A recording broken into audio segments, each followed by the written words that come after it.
Hi everyone, in today's video I would like to show you how to switch your account on YouTube app. For this, go to your YouTube, then click on this profile icon here.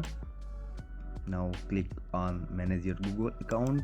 If you don't have added your account here, please click on this and add your Google account here.